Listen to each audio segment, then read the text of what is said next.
All right, well, let's get started. Welcome and good morning. My name is Roger Snyder. I'm the Vice President of Marketing at 280 Group. And thank you so much for joining us this morning, this afternoon, or this evening, depending on where you may be.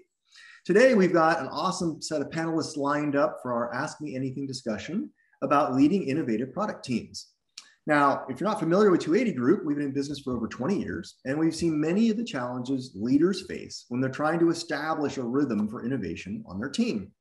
You'll hear some great lessons and experiences from our panelists today, but I also encourage you to check out many of our free resources and courses and training and consulting that are available at 280group.com. We'll put the link to that in the chat in a moment. But let's go over how we're going to operate the panel today. I'd love to have this be an interactive conversation with live questions from our audience. So please type your questions into the chat box. Throughout the Q&A, I'll invite folks with questions to unmute yourself and ask your question live. If you're not comfortable with that, though, I will be happy to just read the question for you, but we would love it if you would turn your camera on and unmute and share your question with our panelists. Many of you also submitted questions ahead of time. So what we'll be doing is going over some of those questions over the course of the panel as well, so that we can answer these questions live from those that were submitted before we got started. All right, let's get to it. I'd love for us to introduce our panelists to all of you. And Mike, let's start with you. Yeah, hi everyone. Mike Sexton. I am a Senior Director of Tech Accessories at Targus. So been at Targus actually two different stints, but coming up on 10 years there. Left for a while and explored a few other things, but found my way back at the beginning of 2020. And I've been around the industry for a long time. I'm a product manager at heart. I've learned from trying other things that I just love product management. I love the whole process of thinking about how to make things better, how to solve problems for people. And, it's really just what I do and what I love to do and managing teams of people that do that as well. So when I, think about the things that we've been working on recently that have to do with innovation, interestingly, the pandemic has been quite a game changer. And the whole idea of working from home and how do you go back to the office safely, those topics have been just fertile ground from a product management standpoint. And it's been exciting, the stuff that we've done over the last 18 months to work through that. And, it's a terrible thing, but we've made the best of it. And it's really been a great place for innovation. Oh, excellent. Great. Thanks for sharing, Mike. Joe, tell us a little bit about yourself. Hey, good morning, good evening, good afternoon, everyone. My name is Joe Gallo. I'm a principal consultant and trainer here at the 280 Group. I've been in product management for 17 years, working in a variety of different industries, starting from online travel to online publishing to fintech, and then my most recent gig at Kimberly-Clark. The reason why I'm so passionate about product management, I think back to a book that my daughter was reading last year, and that was To Kill a Mockingbird.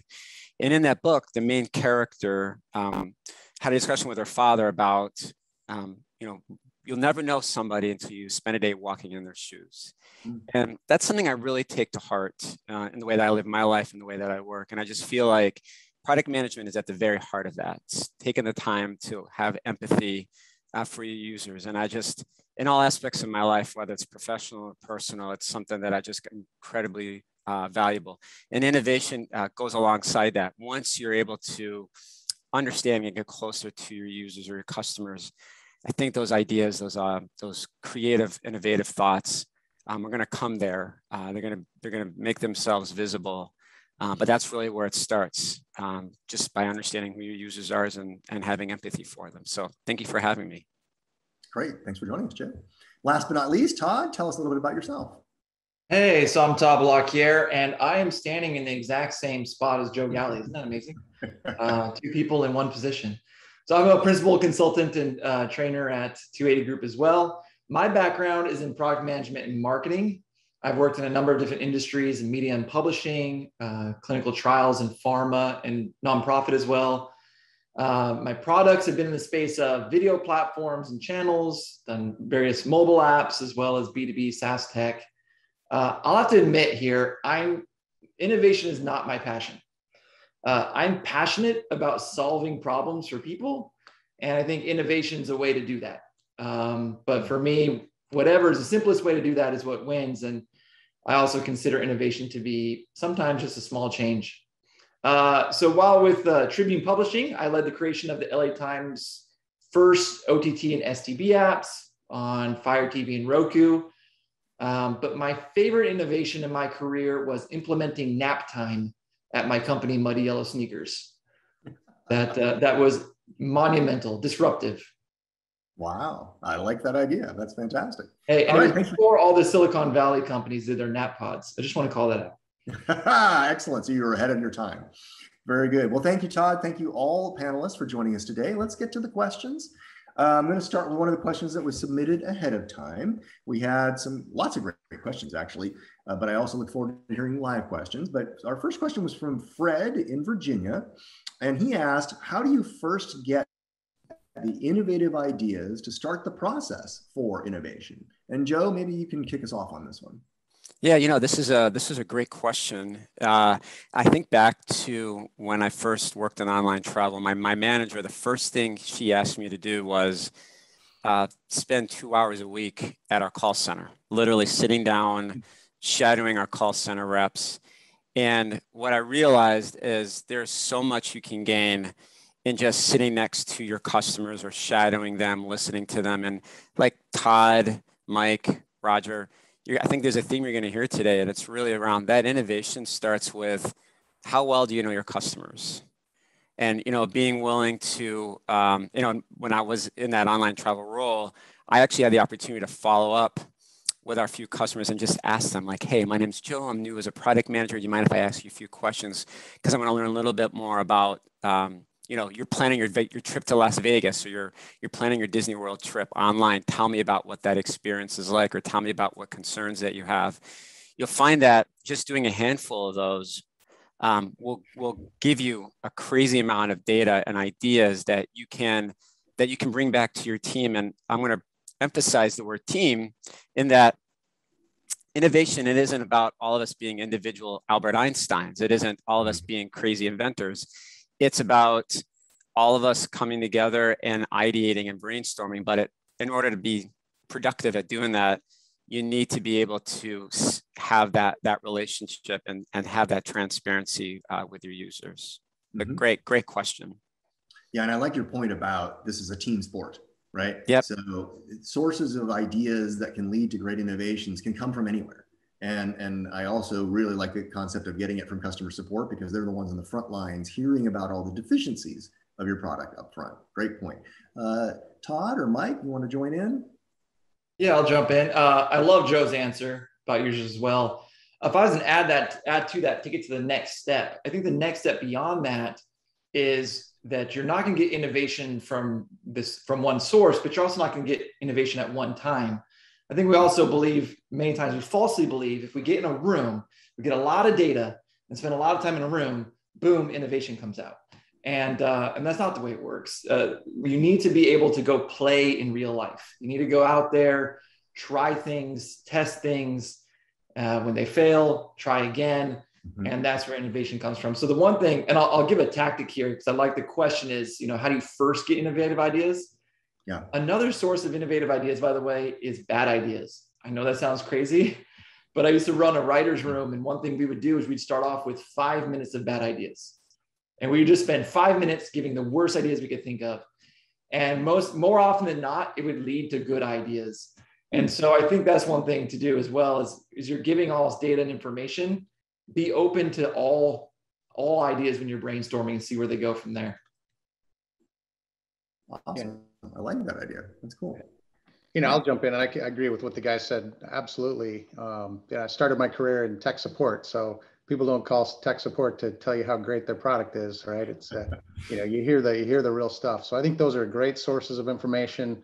But for me, it's a lot about observation and training yourself and training your teams to observe the world around you and think about, why is something done a certain way? How could I do that better? Could I do it differently? Could I combine a couple things? Asking those questions just in everyday life, as you walk around, as you travel, whatever it is, and really observing things and thinking about the way that things are. And I've also found that there's a lot that you can do with social media that way, whether that be on Instagram, or actually one of the tools that I use a fair amount is Pinterest.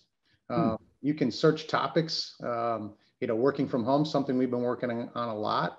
And just to look at visually how people have set up their home office, or what are the things that they have in their home or their office, or whatever environment it is you're looking at, you can observe and you can learn a lot, and you can glean nuggets out of that that'll give you ideas to start that innovation process. Great point, Mike. I really appreciate that. Yeah, and that brings back one of the phrases that I often used with my PM teams, which was stay curious, right? And that's really an important aspect. Great, good answers. Well, so let's move on to the next question. We have a question from James in Oregon. He asked, how do you convince product managers and engineers to think of the voice of the customer and benefits versus features? Right. So this is one of those classic challenges I think we've all faced. And Todd, why don't you kick us off on this one? Yeah, I love this question. I love this question because you don't want to be in that feature factory, short order cook kind of situation as a product manager. And it's not very rewarding. My first question is, what are you measuring them on? And what are you rewarding them for? All of us ultimately, if you try something new and you're focused only on the outcomes, and you try something new and get your hand slapped, you're not gonna go down that path anymore. Yeah. Or if you're feature counting, I've been in rooms where I've had executives literally say out loud, well, you said 10 features, but we only got 8 features. If that's how you're talking to your product managers and engineers, the voice of the customer is never going to come in. So I did have one manager who actually used to ask us to report on the numbers of users we were speaking to and the frequency. So we'd actually report on like, oh, we spoke to 3 users last week. Oh, we ran a survey and got 10 responses last week. And you may need that at first, but really what it comes down to is reward the people who are doing it and measure it. Measure it. That's how you get the activity. Great point. Thanks, Todd. I love that. Joe? I was thinking about, to add on to Todd's piece, there's a component of this where if you think about it, it's bringing the team along in your journey as a product manager. One thing that we did when I was at Mark Travel, which is an online company I worked at, is we did usability labs. And a lot of times what we would do is we would bring the development team, like a handful of them, to different sessions. Because I think it's one thing that they hear it from you, or it's one thing they hear it from a leader. But if they're sitting next to you, like on the opposite side of the glass, and the user doesn't know it, I think there's just something inherently valuable about that. And we did that at Baird as well, where we would do calls. So like I said before, in my previous example, where I went and I shadowed our call center, I think it's almost as important to bring your team along in that journey when you're doing that shadowing. Again, I'm gonna keep on bringing that back. We're not living in these siloed roles where it's you PM, your job is to do this, and you engineering manager, your job is to go build whatever I tell you to do as a PM. We have to get rid of those perceptions of IT as an order taker. I think Todd said short order cook, right? That's not the case. It's we're in this together as a team where, there's a term, it takes a village. As silly and as overused as that term is, it's the simplest and most complete way of thinking about it as you're going in that journey together as a team.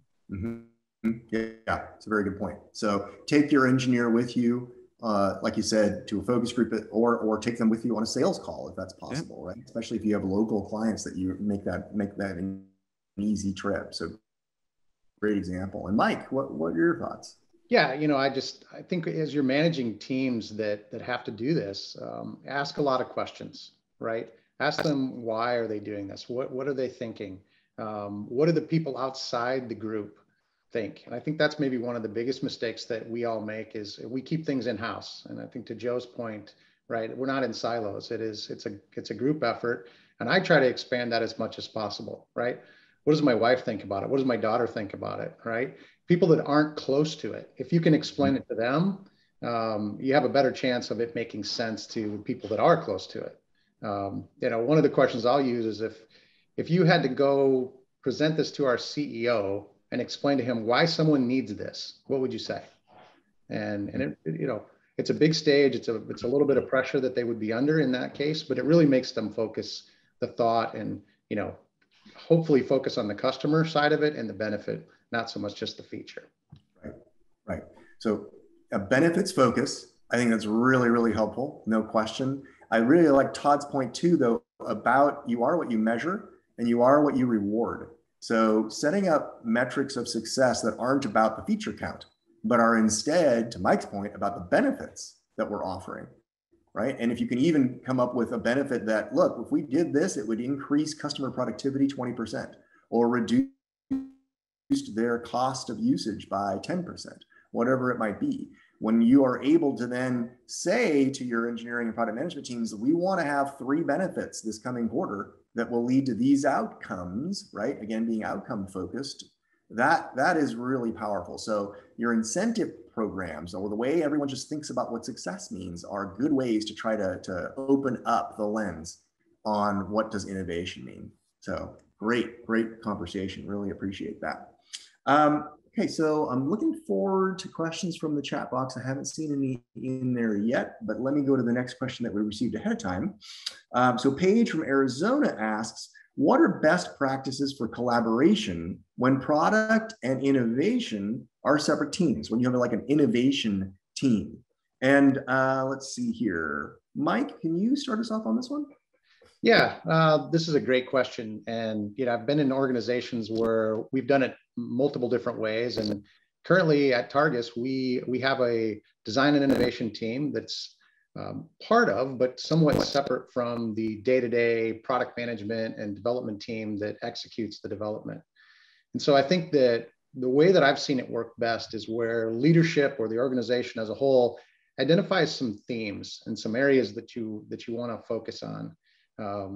Working from home as an example, or ergonomic, or sustainability, right?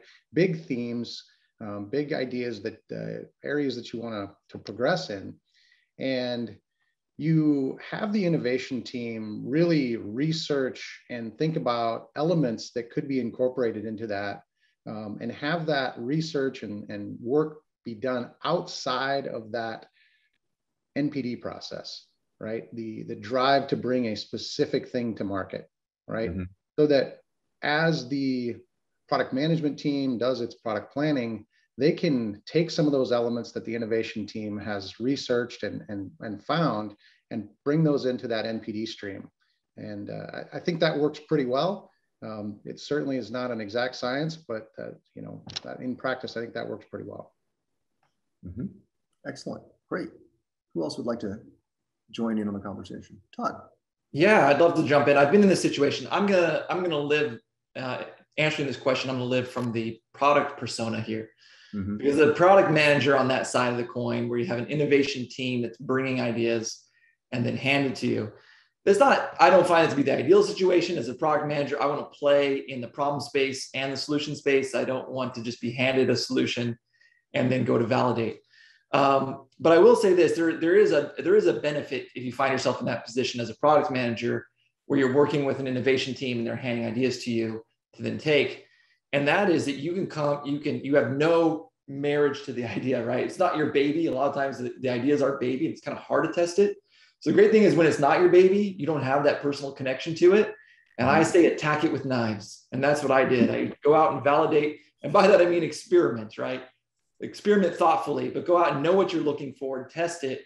And in that way, if it withstands a test, you can believe in it too. And you can buy in and be excited about this product concept.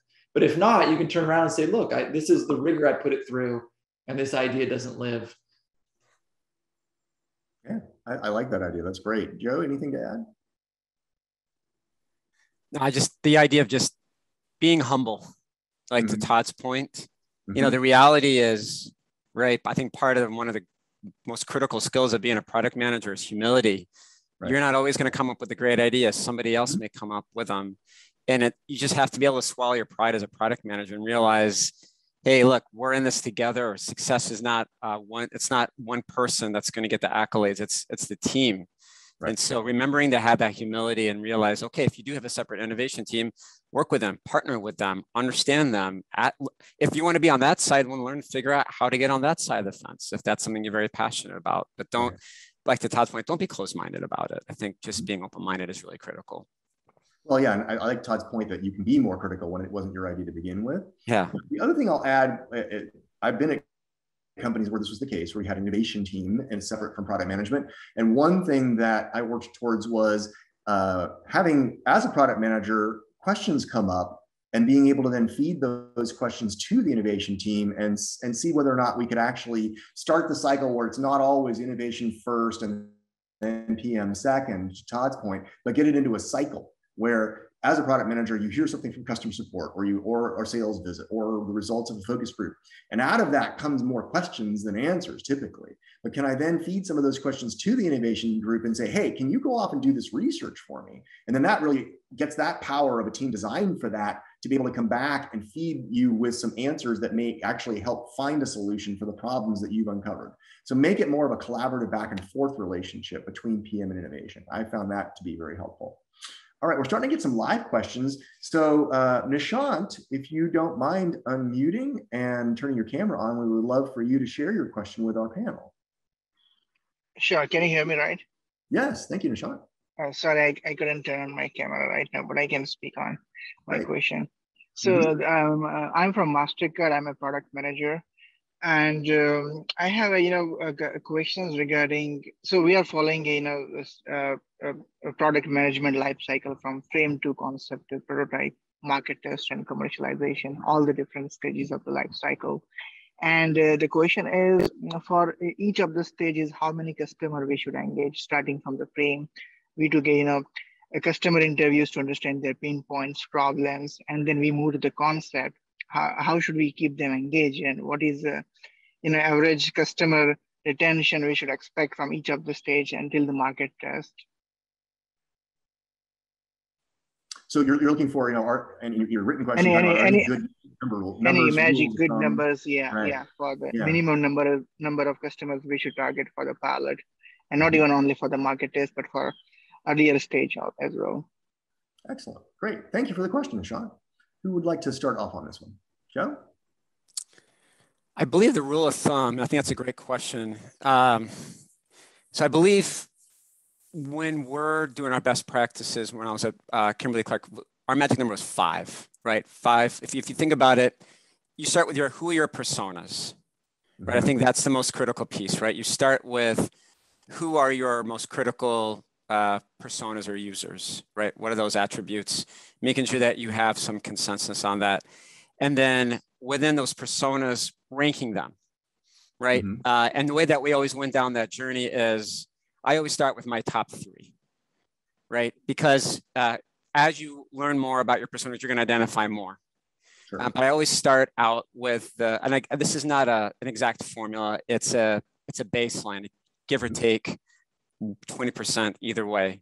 And then from there, 5 to 7 within each persona is really your rule of thumb. You're going to get about 85% of the feedback that you're going to get with your 5 to 7, roughly speaking. And then after that, you have a law of diminishing return in terms of how many of the type of feedback that you're going to get. That's typically the way that when I was at Kimberly-Clark and we did focus groups, that was our main approach, and I found that to be very productive. Right. Yeah, good point. I think that when you're doing qualitative research, and to your point that you made, particularly when you start not hearing anything new, you've probably reached the right number of folks. But it is fewer than you might think when you're doing qual research. And then Todd, you had your hand raised. Go ahead and chime in. Yeah, the only thing I was going to add there, I agree with all points, is users who are engaged is a precious commodity, especially when you're early on and you're with something new. So I found is what I try to do is get as large a group as I can, and I keep track of these people because I'm going to need them over and over again. And I will go to that well until they're disengaged. When I start getting no responses to emails, then I stop contacting that person. But if I can build up a panel of 15 to 20 people, to their point, I don't need them to answer every question and participate in every activity. But if I get 5 of them, I get the information I need. So I strongly recommend that, try to get as much as you can, that precious commodity. Yeah, I think that's a great point. And Nishant, to your question, in terms of through the whole life cycle, when you're doing qualitative research, the numbers can be smaller. when you're starting to go to quantitative research, then you do want to start getting up into like maybe low 3-digit numbers, hundreds if you can, in terms of actual responses. And unfortunately, to get to hundreds of responses, sometimes that means you have to reach out to thousands of potential answers of the questions. So keep that in mind. When I was at Danger and we were working on the T-Mobile Sidekick, we kept a pool of 35 beta testers. So whenever we wanted beta feedback, that we found that was a large enough pool. It was manageable. We could manage 35 users when we sent them new software updates to test, but it also gave us a good diversity. Again, to Joe's earlier point, make sure in that group there's some diversity, right? You've got some corporate users, you've got some gamers, in my case, gamers, corporate users, productivity users, entertainment users, so that there was a good mix that would then properly test out our releases. And so good mix of the personas. And, in that case, we're talking, dozens. And when we're talking about like a beta test, right? So hope that helps in terms of we gave you some numbers at different stages in the life cycle. All right, so next live question. We had a live question from John. John, would you unmute and ask your question about access? You still there, John? Let's see if I can find. Yeah, I didn't know if there was. Whoop, I didn't know. There you go. Put my headset on. I didn't know if there was more than one John on here, perhaps. Oh, I'm sorry, John. Yes, you're the right one. Go for it. First of all, thanks for having these. I always enjoy hearing from all the other perspectives. If I could make a suggestion to begin with on innovation, let's go ahead and change the invitation to these things to include asking whatever you want to ask, but not limiting it to 250 words. Oh, okay. Good to know. Because I sat there typing and I was like, submit, and it said, no. Oh, sorry about that. All right. So I didn't like getting barked at, but one of the things that I've encountered, I work in broadcast product development and television broadcast equipment. And we have customers like our equipment was at the Olympics. Our equipment is in daily use all over the US, all over the world globally to bring television shows to people all over the world. One of the things that we've noted is that at local TV stations, for example, the transmitter guy has retired. Well, they didn't replace him. They went ahead and had Charlie, the guy who used to do studio camera maintenance, do the transmitter maintenance now instead. On top of that, well, you were wanting to talk to Charlie and now Charlie's too busy. And on top of that, COVID has limited access to getting indoors or even getting across the table at a lunch with that customer to sit down and chat. So what you end up doing is you buy your bag of lunch, I'll buy my bag of lunch, and we'll go ahead and pull up in the parking lot looking like two cops. And we'll talk through our windows at each other and we'll find out what's going on. How do people get around the limitations that have been placed on both reduced headcount as well as COVID limitations and that kind of thing. And another thing I might add real quick is that I shop at Walmart for my groceries because it's real easy. And they just changed their website and they destroyed it. They just destroyed it. Right. And so they said, well, we're looking for your feedback. And so I gave him my feedback and I gave him my feedback. And then I gave him my feedback. But I'm convinced now that they really don't give a damn. So if you're going to ask for feedback, you damn well better get in touch with that person because they took the time to go ahead and get in touch with you. Yes, that's a great point. So don't ask unless you're willing to go ahead and get back to that customer. So anyway, how is everybody else getting around this customer access limitation time? Yeah, great. Well, I think we'll start with our panelists, and I would love for other participants here to also kind of throw their suggestions and feedback into the chat box as well. So Mike, you want to start us off on this one? How do we get access in these difficult times to get that lifeblood of what we need, which is user engagement and feedback? Yeah, I mean, it's certainly a challenge, right? The video, like we're doing today, has been a huge thing for us. We've utilized video tremendously. Microsoft Teams is our tool of choice. And, I basically live on it, right? I think I know how to do stuff with it that might cook me dinner if I tried real hard. But it's a powerful tool. Zoom here that we're using today is another great tool.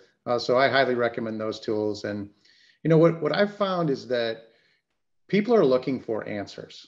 right? And so if you have some ideas that you can share, some things that might help them, they're going to be pretty willing to listen. And, you know, as long as you're offering them something, you're bringing something to the table that can help them, they're going to be pretty interested in hearing what you have to say most of the time. But, you know, there's a level of patience just with this whole thing too. You're not going to have the same access that you had 2 years ago. You're not going to get people's time as readily as you did 2 years ago. It's just, that's just how it is. So I think being patient and understanding that is important. Yeah, that's a good point. I would concur. I would agree that the webinar and the Zoom and the Teams meetings are just incredible arrivals in a timely fashion that have been tools we've obviously, clearly there's 2 or 3 pages of us sitting here talking about this stuff now too. Yeah, great point. Joe or Todd, other thoughts? Yeah, I have one thing to add. So I learned a lot about this from a product manager who reported to me. She was an expert at getting user feedback and customer feedback. We were in a tough situation in our last company where there was gating us from all our customers. They were really worried about customer, kind of that relationship capital. And so they were gating everything. Her name is Lakeisha. Lakeisha went guerrilla style and did fantastic. She would leverage LinkedIn and Facebook, and she would go find groups and communities and dig them up. After seeing her do that, my thought was, I can never make the excuse I can't get to my users. And so you can do that all virtually through those kind of online communities. It's a great resource. Yeah, no, that's a really good point. Actually, we've just recently upped our game in that front in terms of being able to engage more with our social communities. And we're finding there are so many areas of interest, groups of interest, birds of a feather, where you go into those pools, in particular to Joe's earlier point about knowing your personas. Once you know your personas, go looking for those groups of interest, and they will probably be very excited to participate. But John, you also mentioned something else that I wanted to bring up, which was incentives, right? And feedback loops. So whenever you do engage in getting valuable customer feedback and asking people to take time out of their day to share with you, you've got to close that loop, right? And you've got to, even if it's an automated email, at least send an automated email, thank you for your feedback. What I always said when I was running surveys was, we're going to share with you the high level nuggets that we learned from this survey. We're going to send back to you, even if it's just one email with a few bullets. This is what we learned. This is what we're going to do next, so that there is that incentive and feedback loop. The other thing with incentives is oftentimes people just want to see the product get better, and that's incentive enough. But there can be other ways to draw people in with having a discount access to the product, right? So if you have some sort of online product, you can then provide, I'm going to give you a 1 year, 25% discount to participate in my focus group, right? And those then allow you to get more people to come as well. So good mix of things there. Joe, anything to add? No, I was just going to bring the example. We were at Kimberly-Clark. We were trying to reach out to a certain demographic in Latin America, and WhatsApp is a very popular social media tool. And we found that that target market, specifically regionally, they don't want to talk to anybody on the phone, especially the 35 and younger crowd. And so we had folks that literally spent their time conversing with customers using WhatsApp. I have it. Right. And we were using that. So I think it's just trying to find, like you just said, I think you kind of reinforced my point, persona, Latin America, 35 younger, man or woman. What's the primary channel? WhatsApp is their primary channel. And so I think somebody on the chat also brought up Facebook groups. I have a Facebook group in our neighborhood. Right. And so, I think there's like the Nextdoor app where you can crowdsource who's the best plumber in the area, or, Angie. So yeah.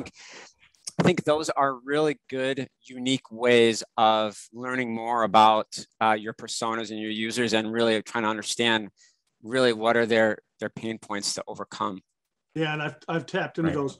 A question I had submitted was before the session began was what kinds of tools, software tools, are companies using to really speed up or or make more efficient internal communications about stuff. Right now, what I'm seeing still, I think a lot of us suffer from is spreadsheet overload. Sure. Yeah. And oh no, just go over here and enter this, and then put it there. And it's like, you know, I don't mind updating Salesforce or a CRM like that. But what are we using to go ahead and do technical updates and talk to the engineers and the designers and how do we bridge those groups? What are effective software tools? And that could probably be a 280 group session all unto itself. Could very well be, but I'll give you a quick answer. For a day. To other questions. Yeah, maybe. And I'll let Joe chime in on this one as well for a moment, but I have used AHA, and I would also encourage you to check out Product Plan and Product Board. And those are three, and then Joe's going to tell you about another tool in a second, but these are great product management centered tools that allow you to gather feedback, prioritize it, build personas, have those personas be available for everybody to see. With AHA, they even had a front end that allowed you to connect to customer support. So customer support could just throw ideas into it and you could then filter those. But then you could also create a forum with sales and get feedback on that. So it created the ability to gather data, bring it together, prioritize it, and then it would connect to Jira or Rally and allow you to then interact with engineering as well. So you could create what we would call epics and then share those epics right into Jira. So AHA, Product Plan, Product Board, and then Joe, you had another one, right? Yeah, craft.io, crafte.io. I think, John, the most critical thing is these are all great tools, but what you're going to find is, and this is for the group as well, it's really not about the tool, right? It's about the culture and the transparency and the process, really, because you can have great tools like the ones that Roger and I are talking about, but really they fall apart really fast if you don't have that trust and that transparency between UX, the business, IT, marketing, sales. So my recommendation, and this is what we did at Kimberly-Clark and at Baird, is first focus on the people, the process first, make sure you have the right flow, and then evaluate, put together a criteria grid to evaluate the different tools, because they're all great. They're all really good product management tools that are out there. Yep, great. Well, and looking around at just the hobbies that I've had, so many places online have used things like vBulletin as forum software that I still get messages from people that comment 15 years later on a restaurant I went to on I-10 on the way to El Paso, that they go on their motorcycle trips and go, oh man, John, you were right. That's a great restaurant. Mm-hmm. And that was 15 years ago. I didn't do anything in the last 15 years with that, but it's still drawing compliments and conversation and questions and that kind of stuff. And it was a simple little data entry 15 years ago. Yep, great point. I want to move on to our next question. So I've got a question from, and thanks very much, John, for your conversation and input.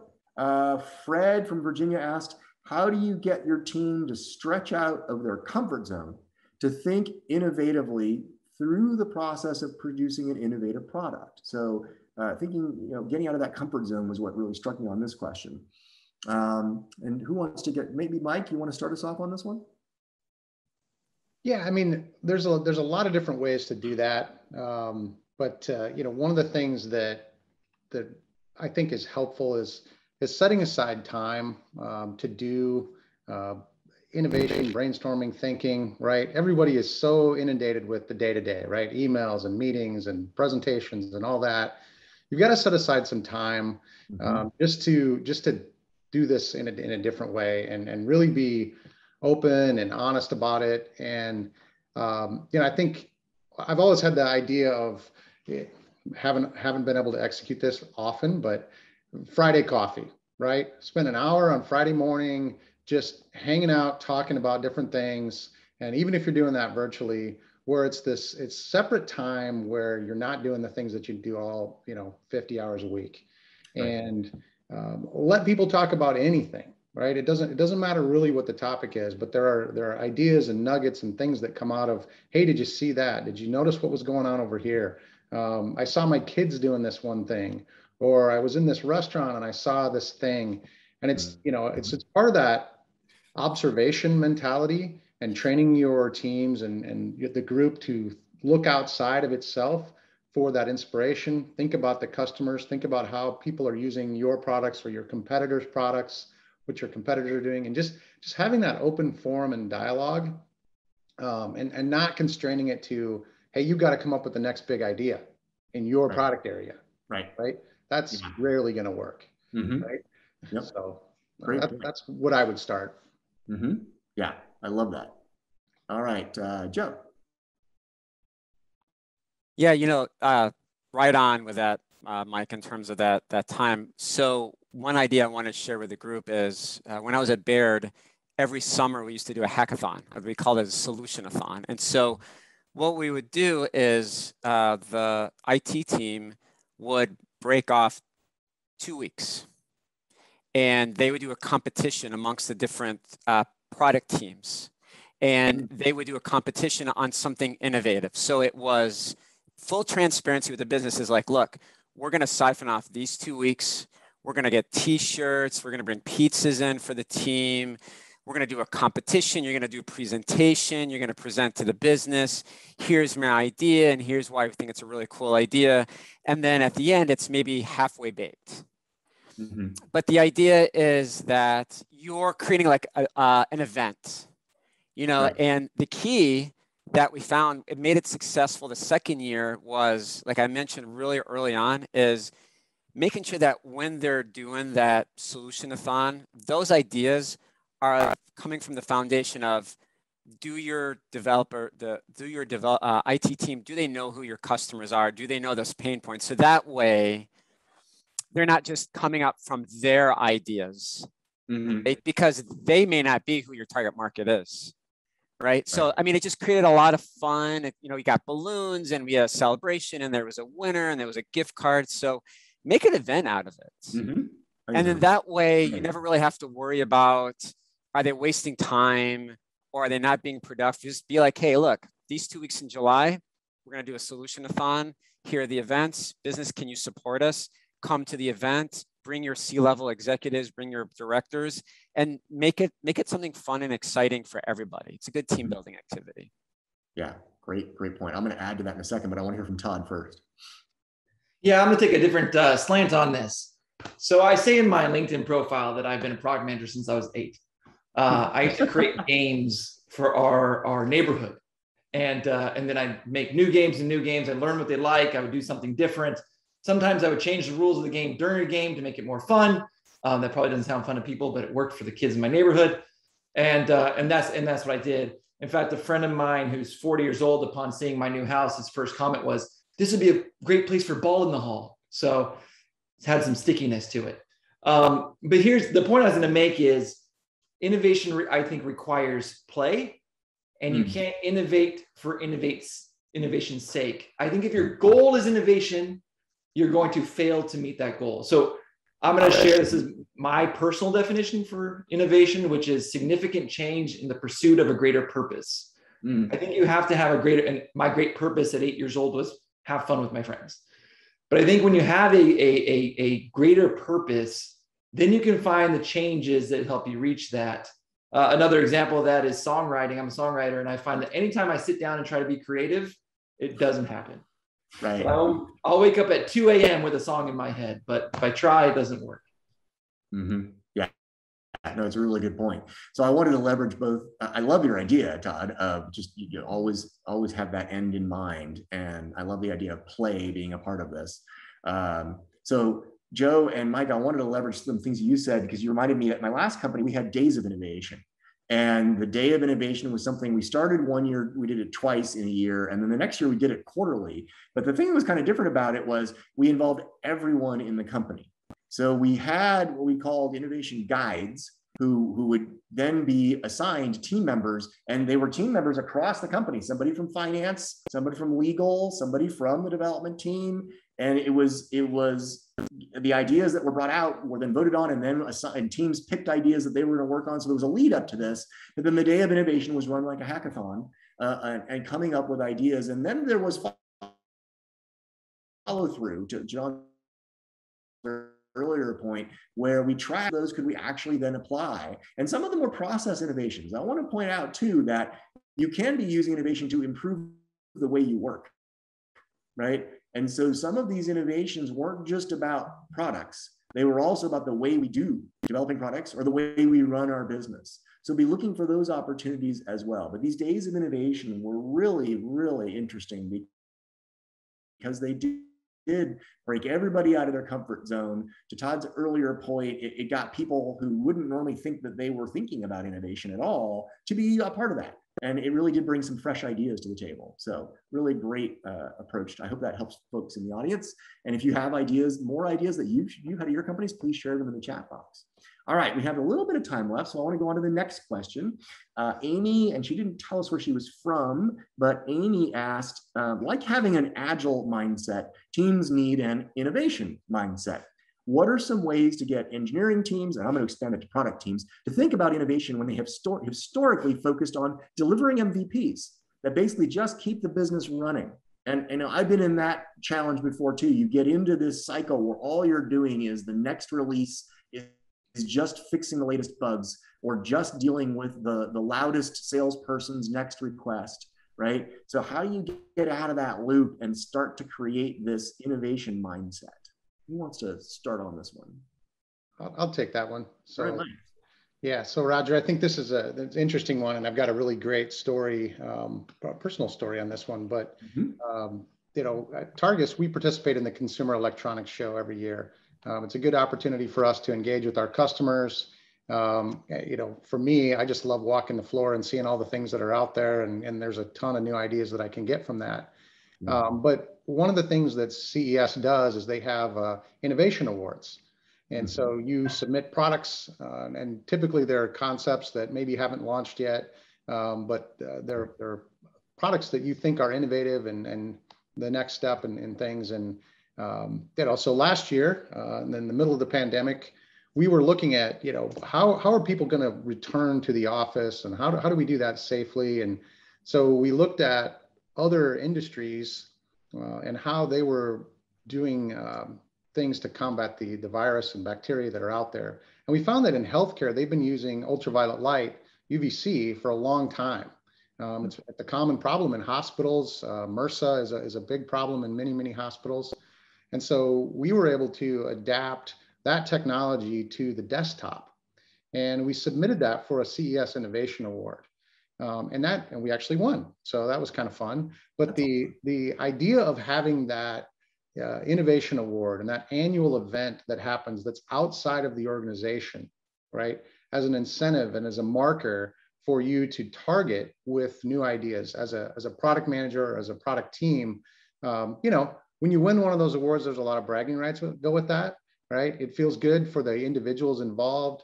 It's great press for the company as a whole. So there's a lot of really good things that come from that that benefit the entire organization. And I think, you know, it doesn't have to be a CES Innovation Award, but it could be something in the press or any kind of third-party validation where they're telling you or your teams that you're doing a good job. It's really helpful. Yeah, great point. I love it. Todd? Yeah, so I understand Mike's point there about, you know, basically if you had some end goal in mind, something you're shooting for that's going to drive you to focus on innovating in that space. I want to take it to how you do that in the pursuit of your current business goals as well. Because in some situations, in some companies, there's not necessarily an external award you can win or something else. And so what I found to do internally is, first off, take off the pressure in doing it in the short term. Focus more on playing in your live environment, meaning test things out, ideate and release. So my last project I worked on, my last company, we had our goal, I talked about purpose. Our purpose was to save study coordinators time. Clinical research coordinators in pharma and clinical trials, they're super busy. They have tons of things to do. and it makes it hard for them to deliver the value that they need to deliver. And so our whole goal was saving them time. We had worked on this for months. We had met with many study coordinators, talked about this in many ways. We had looked at competitors, the way they're doing things, all sorts of, would come up with many different concepts. And in that space and time, there was one standing right in front of our face that we didn't see. It took us months of releasing some things and trying some things and ideating and prototyping before we finally thought, hey, there's something better here that no one has seen. And it's only because we spent months trying to reach that greater purpose and think beyond that. And the benefit too, we talked earlier about, bringing engineers along. Our engineers would mention our persona in conversations, which told me they caught the vision. And that took months to get to that point. That's awesome. But they would say her name, Maria. Hey, Maria wouldn't like that. Maria wouldn't need that. Yes. And then I'll mention one more thing before I close. I talked about outcomes earlier. This goes for innovation as well, right? If you're going to focus on the outcome of the release, then you're rewarding people to play it safe. Mm-hmm. You have to be able to reward people for trying. Hey, you found something new and you took a swing, and you reward that. Right. Yeah. Actually, I'll connect a couple of the dots here and what you said. At my last company as well, we were looking at innovative ways to provide tactile feedback. And so we had an IP program because we wanted to establish a lot of patents in the space because it was an important space to be able to license. So to your point, Todd, we didn't just reward folks when they got a patent grant. We would reward folks for any idea that, there were a couple of criteria. So you couldn't just say, well, we should start trying to use peanut butter and jelly and they get $50. No, right. There had to be some criteria for evaluation here, but ideas themselves were still rewarded, right? So, like you said, taking the swing, right? So even if it didn't get, and there were higher rewards certainly for if you actually got a grant from the patent office, but there were rewards along the way, right? And that did encourage folks to fail. It encouraged people to think outside the box, try things, put ideas out there. And according to our evaluation criteria, then you would get a reward for that participation. And it wasn't just cash, there was that, but it was also a leaderboard, right? So there was gamification involved where we posted a leaderboard of folks that were submitting innovative ideas, and you wanted to get your name up on that leaderboard. So I hope, as I'm looking back at the question, Amy, that we answered your question with a couple of different ways. It goes back to proper incentives. It goes back to making sure that you're rewarding thinking, not just success, but also failures. And I like, originally Mike's idea of there are externalities that can be motivations, right? So CES Innovation Awards or whatever might be appropriate for your industry, just to be in that spotlight and recognized for trying and also for shooting for some of these things can really get the ball rolling, I think, right? In terms of getting into this innovation mindset. So I think that I hope that helps, Amy.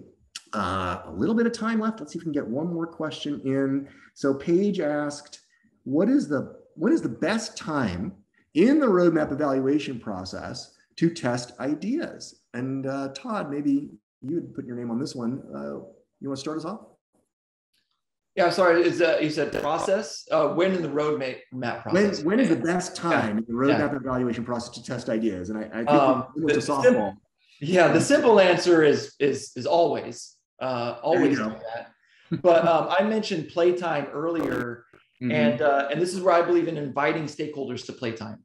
So what that looks like for me, and what I like doing, I think Joe mentioned this, like early on in my career, I thought I had to have the answers for everything. I had to be the idea generator.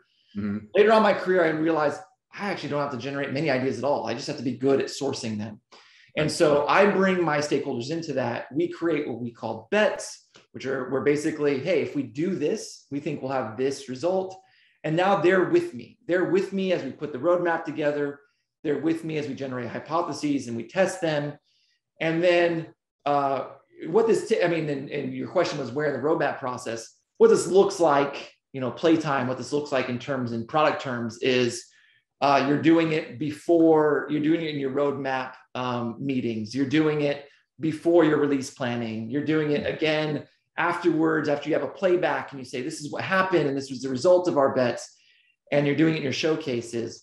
What I found a benefit of doing this, like I said, bringing them along with me in regards to roadmap, was when I needed to make a roadmap shift, I usually didn't have to push or pull on my stakeholders because I sat down and said, hey, remember we talked about this and you knew I was going to try this to find out that was right. Turns out that's not the right move. And this is actually more valuable. And they would say, thank goodness. And then we would adjust. So simple answer is as often as you can, just bring the stakeholders with you in that process. Mm-hmm. Yeah, great point, Todd. Yeah, Mike, you raised your hand. Yeah, and I couldn't agree more with that. I think one of the big mistakes that product managers and product teams make is they keep things secret. You know, certainly you don't want your competition to know about it, but the more broadly you can express your ideas and the earlier that you can express them internally, you know, I'm amazed at the number of times someone comes out of the woodwork, whether it's a salesperson or someone in operations that has a personal passion or an experience from another job that, you know, just lends a great bunch of input to this idea and helps you shape this thing. And I think that, to Todd's point, the more you can get these people bought into it, especially salespeople, early on, and bring them along through the process with you, if they're part of making this thing, they're going to make it successful when they have to go out and sell it. And I think that's really important. I'll add one thing before going to Joe on that point, particularly with sales folks, is when they are part of the process, when they have more insight and you're more transparent as a product manager, they then also understand when their idea doesn't get chosen, right? Because oftentimes you have a salesperson with hair on fire. I have to have this for my customer this quarter. But when they see that this other idea is going to more broadly affect the entire user base, for example, or it's going to generate more of a benefit for the customers, then they're more willing to accept that that's why their idea wasn't chosen, right? But if you're more transparent about your whole process, then that can really help. And Joe, go ahead. Yeah, you know, this made me think of something we did at Kimberly-Clark. So I was a product coach there, and somebody had asked me what the most important meeting, like Scrum event, for a product manager to attend. And I would always say the most critical one was the sprint review. Because it was at the sprint review where you could invite your stakeholders and you could demo what was delivered in the previous sprint. And then at the end, you could do a double check and say, okay, this is what we have planned in the next 2 sprints.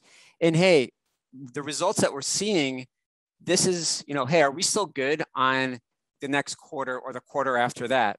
I always found that to be like the secret sauce with bringing your stakeholders and your delivery team and your product team together to create that dialogue and to create that camaraderie.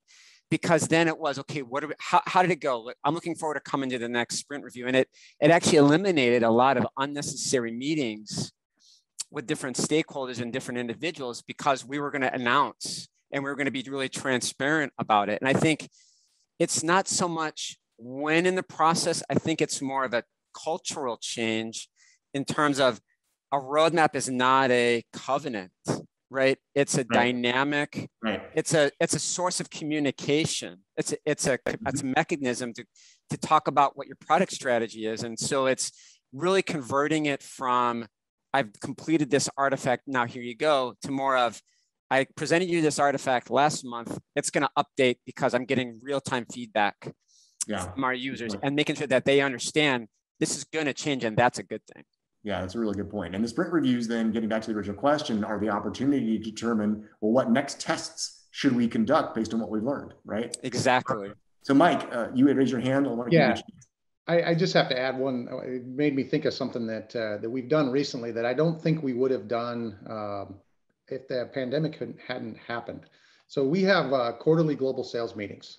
But now we've been forced to do them remotely for the last year.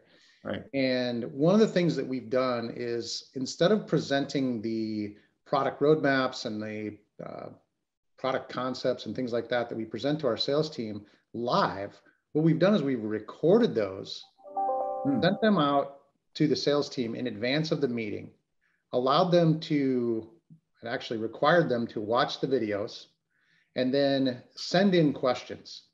And really the hidden advantage of that I've found is, in the live presentations, you have that group of 5 people that are always going to ask questions and be very vocal and, you know, have a kind of an inordinate amount of influence over the conversation.